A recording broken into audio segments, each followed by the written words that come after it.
Assalamualaikum warahmatullahi wabarakatuh. Selamat bertemu kembali dalam materi konsep dasar metode penelitian bagian pertama. Ada yang menjadi tujuan pembelajaran kita pada kali ini adalah memahami berbagai metode penelitian dan selanjutnya mampu menerapkan dalam praktik penelitian.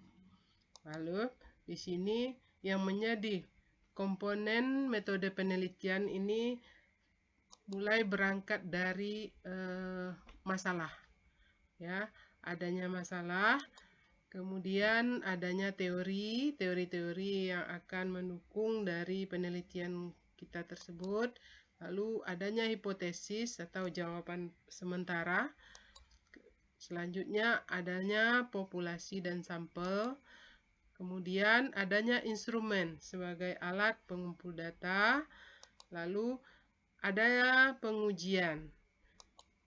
Selanjutnya adanya pengumpulan data, adanya analisis data. Data yang kita kumpulkan itu dianalisis kemudian dideskripsikan. Selanjutnya adalah laporan hasil penelitian. Dan terakhir adalah diseminasi atau saran. Untuk selanjutnya kita lihat sebagai peneliti yang baik itu adalah apa sikapnya.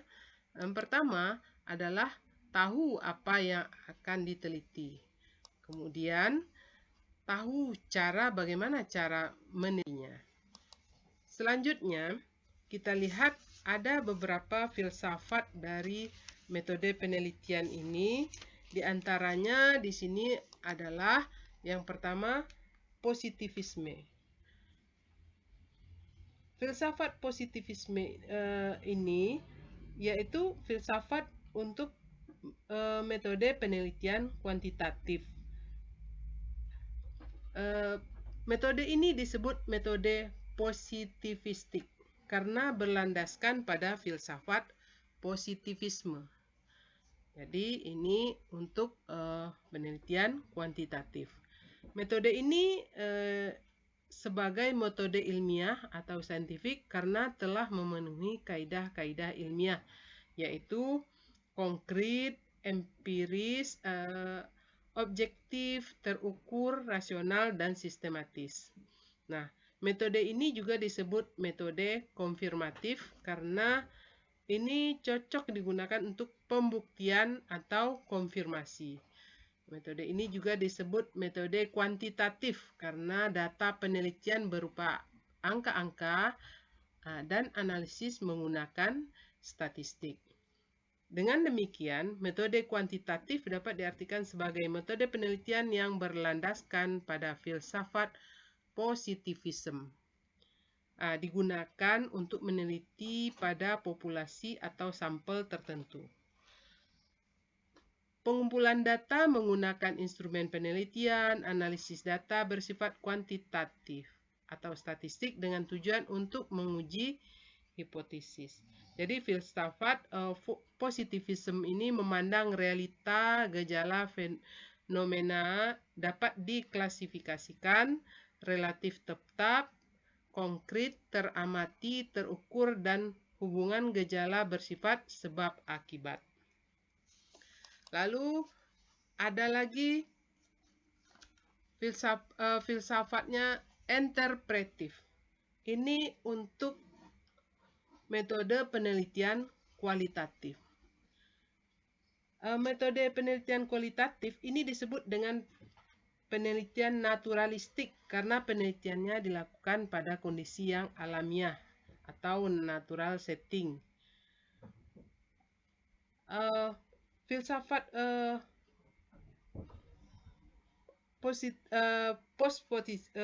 postpositivisme ini sering disebut juga sebagai paradigma interpretif dan konstruktif yang memandang realitas sosial sebagai sesuatu yang holistik, utuh, kompleks, dinamis, dan penuh makna.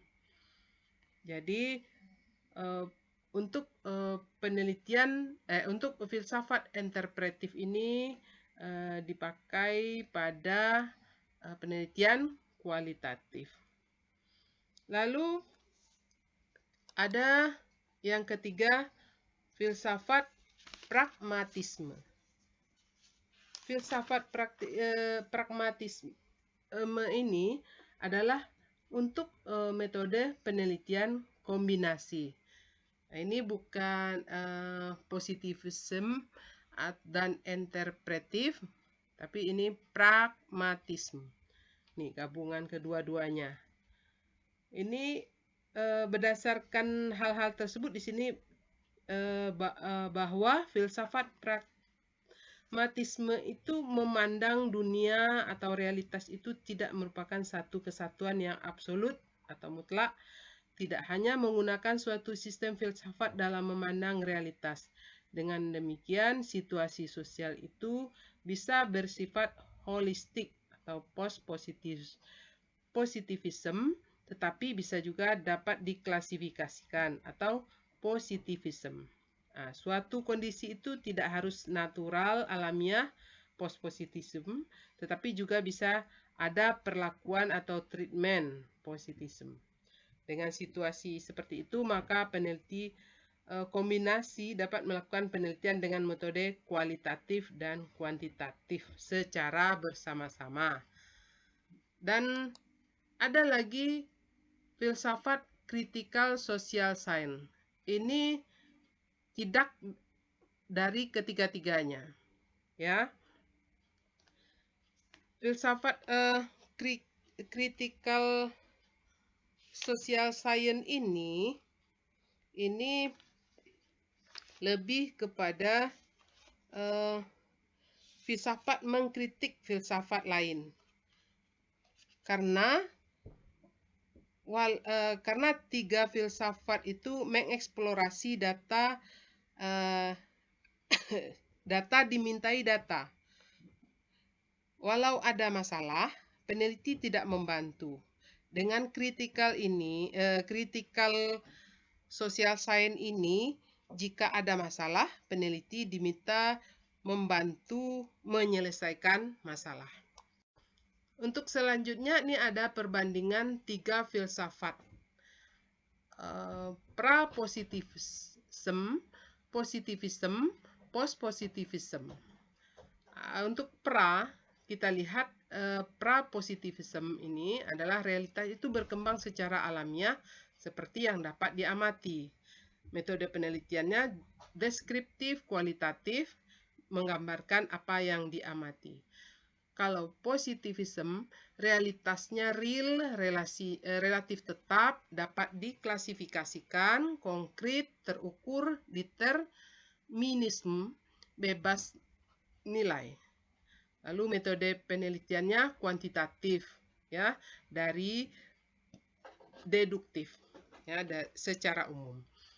Lalu melakukan eksperimen untuk mencari pengaruh. Untuk post-positivism, realitasnya holistik, dinamis, interaktif, kompleks, penuh makna, terikat nilai, hasilnya konstruksi makna. Kemudian metode penelitiannya adalah kualitatif, berangkat dari induktif, yang secara khusus, ya, lawan dari general. Memahami makna, realitas yang kompleks, mengkonstruksi fenomena. Untuk selanjutnya, hakikat penelitian. Yang jelas, untuk mendapatkan data, informasi sebagaimana adanya dan bukan sebagaimana seharusnya. Pengertian metode penelitian di sini adalah cara ilmiah untuk mendapatkan data dengan tujuan dan kegunaan tertentu. Kita lihat di sini ada komponen-komponen metode penelitian. Ini yang pertama, secara ilmiah. Secara ilmiah itu berarti kegiatan penelitian itu didasarkan pada ciri-ciri keilmuan, ya. Kemudian yaitu rasional, empiris, dan sistematis. Yang kedua, data. Data yang diperoleh itu adalah data empiris.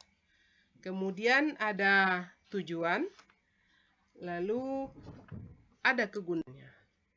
Ya, yang ada kegunaannya.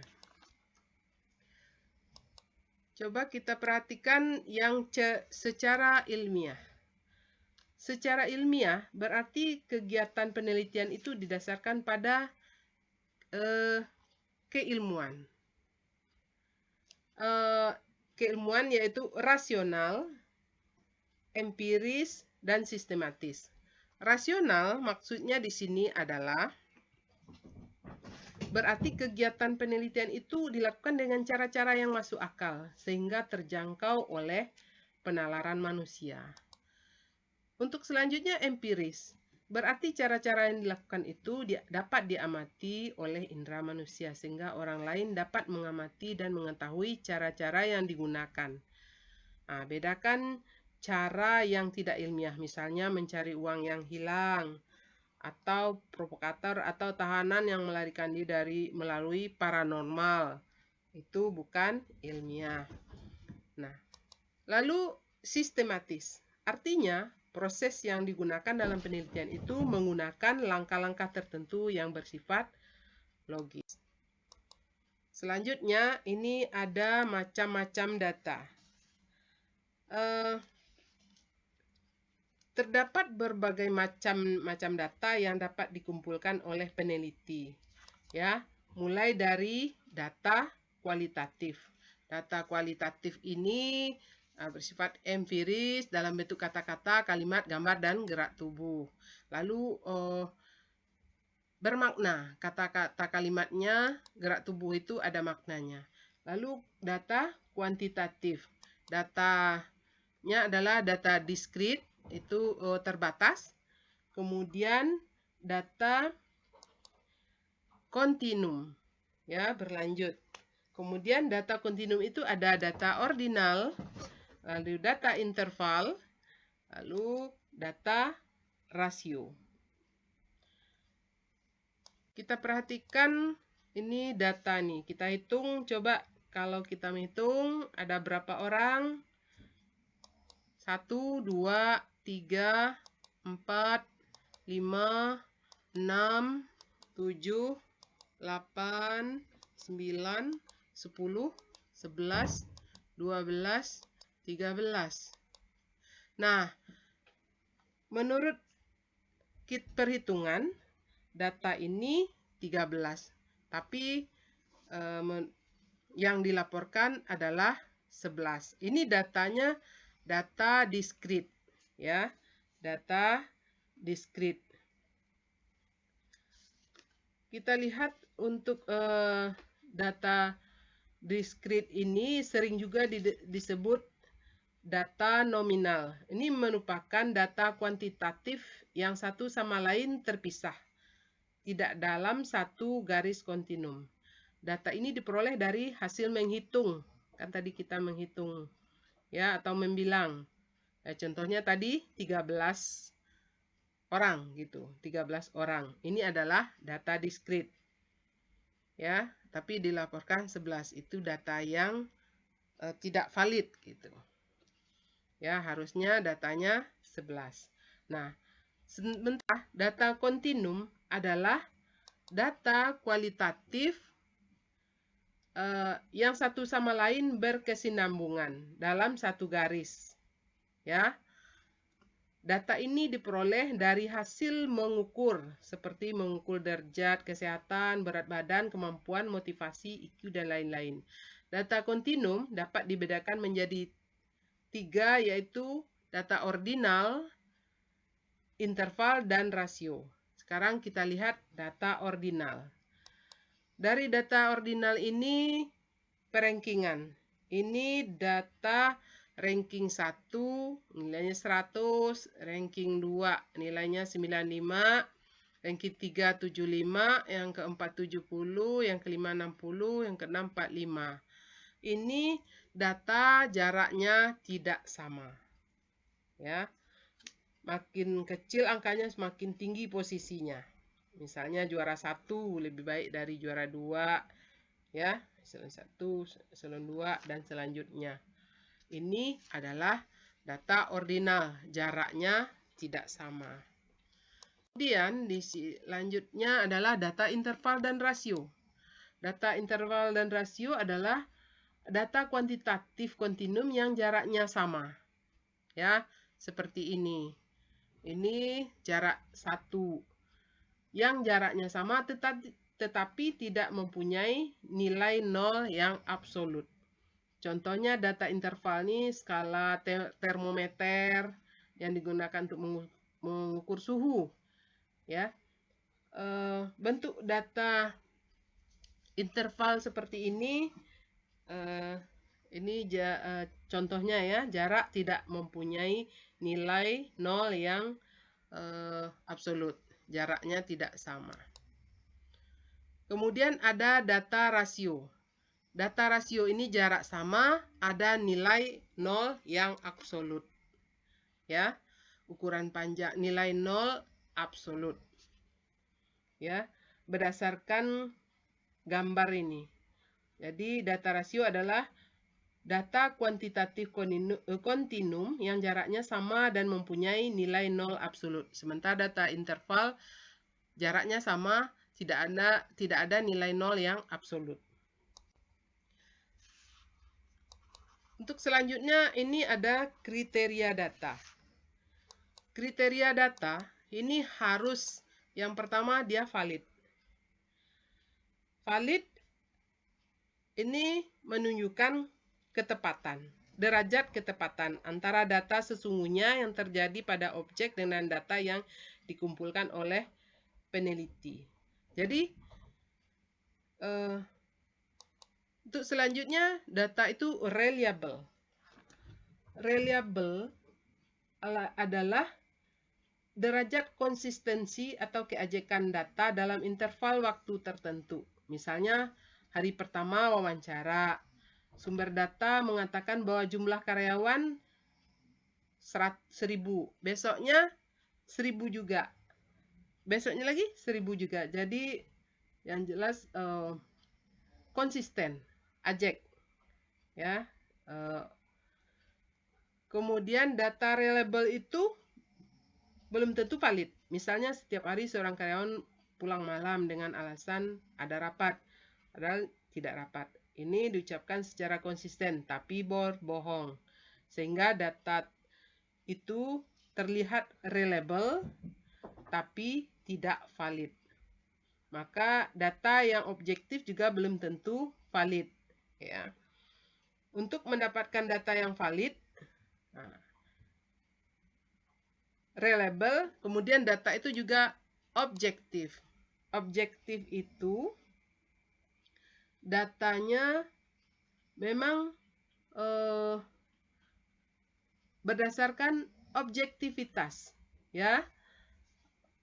Misalnya, maka kecenderungan data itu akan valid. Pada umumnya kalau data itu reliable dan objektif, maka terdapat kecenderungan data tersebut akan valid. Ya, untuk mendapatkan data yang valid, reliable dan objektif dalam penelitian kuantitatif, maka instrumen penelitiannya harus valid dan reliable. Pengumpulan data dilakukan secara benar pada sampel yang representatif, mewakili populasi. Untuk mendapatkan data dalam penelitian kuantitatif yang valid dan reliable, maka peneliti harus dapat menjadi human instrument yang baik, mengumpulkan data secara triangulasi dari berbagai sumber data yang tepat, dan melakukan pengujian keabsahan data. Untuk mendapatkan data valid, reliable, dan objektif dalam penelitian kombinasi, maka metode yang dilakukan dengan menggabungkan cara yang dilakukan dengan dalam metode kuantitatif dan kualitatif. Oke. Kita lihat gambar validitas dan reliabilitas penelitian. Ini coba fokus kepada gambar yang pink. Ini data tidak valid dan tidak reliable karena dia tidak terkumpul dalam titik yang warna pink di tengah, ya, berpencar. Ini data yang terkumpul tapi tidak valid. dia reliable. Ini terkumpul tapi tidak valid. Nah, sekarang datanya valid dan reliable. Ya. Tepat sasaran. Oke. Untuk selanjutnya, untuk mendapatkan data yang valid dan reliable ini dia. Instrumen harus valid, perlu instrumen diuji ya validitasnya. Instrumen harus reliable, maka harus perlu instrumen diuji reliabilitasnya menggunakan sampel yang representatif. Cara pengumpulan datanya dan analisanya harus benar. Nah, sekarang tujuan umum suatu penelitian. Yang jelas untuk menggambarkan. Ya, menggambarkan,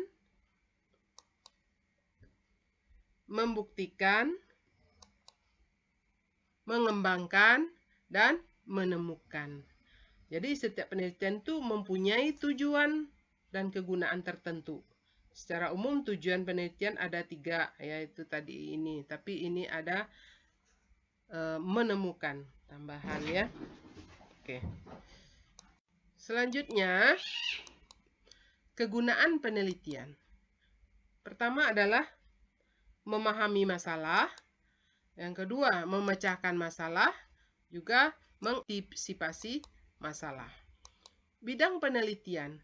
Bidang penelitian di sini adalah bidang akademik, profesional, seperti akademik ya, profesional, dan institusional. Tujuan penelitian di sini adalah yang pertama, murni penelitian untuk pengembangan dan penelitian terapan. Lalu metode penelitian kita lihat, perhatikan di sini ada metode penelitiannya dalam bentuk di bidang, ada dalam bidang, tujuan, metode, waktu, dan tingkat eksplanasi.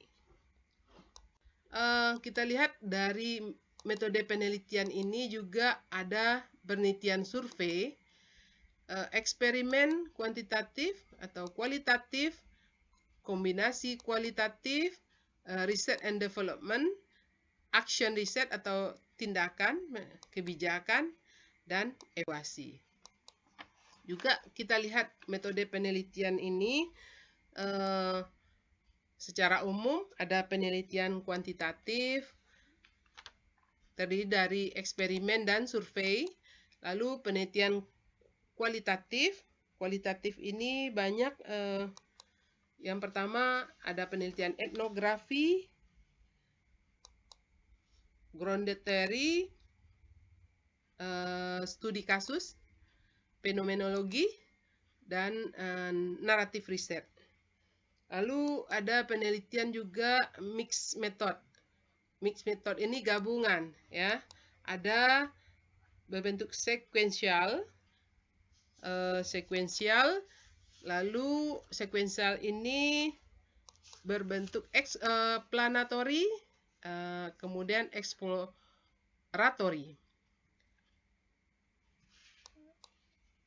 Kemudian concurrent, triangulation, lalu ada penelitian, ada embedded. Kalau sekuensial ini model urutannya ada 2, yaitu sekuensial urutan pembuktian, lalu sekuensial exploratory, urutan penemuan. Kalau konkuren ini adalah campuran. Ada 2, yaitu triangulation, ya, campuran kualitatif dan kuantitatif. Kemudian konkuren embedded adalah campuran kuantitatif dan kualitatif yang tidak berimbang. Untuk selanjutnya nanti kita sambung ke konsep dasar yang kedua. Terima kasih atas perhatiannya. Assalamualaikum warahmatullahi wabarakatuh.